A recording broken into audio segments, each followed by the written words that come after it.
ऐसा ही व्यवहार देश की सेना को लेकर दिखाई देता है। जब 2019 में भारतीय वायुसेना ने बालाकोट में आतंकवादी ठिकानों पर निर्णायक कार्रवाई की, तब टीएमसी ने देश की वायुसेना से कार्रवाई का सबूत मांगा। साथियों, यहां राज्य सरकार पुलिस को स्वतंत्र रूप से जांच करने नहीं देती।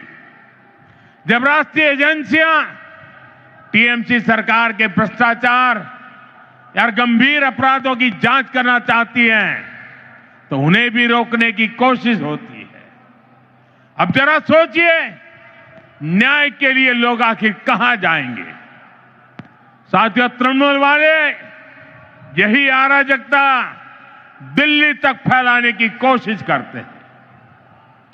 आपने संसद में भी देखा है, सदन के भीतर कैसे कागज फाड़े जाते हैं, कैसे बहस को रोका जाता है, कैसे सदन की कार्यवाही को बाधित किया जाता है।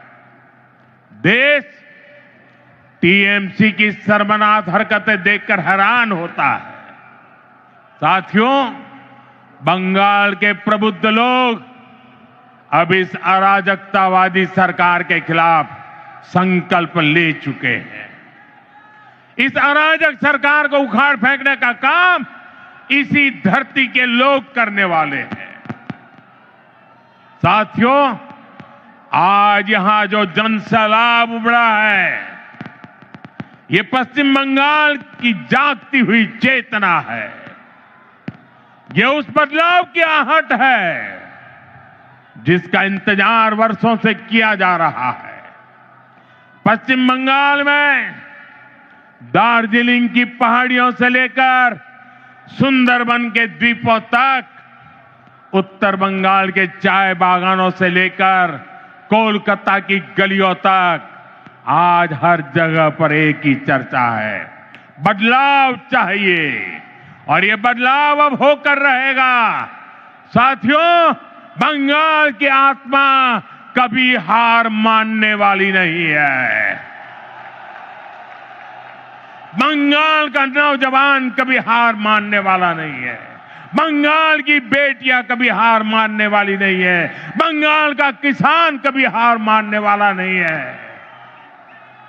जब जब इस भूमि के सामने चुनौतियां आई है, तब तब यहां की जनता ने साहस के साथ उनका सामना किया है।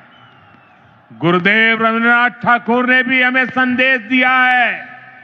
उन्होंने कहा था, विपदे मोरे रक्षा करो, ये नोहे मोर प्रार्थना विपदे आमी ना जाए जेनो कोरी बॉय।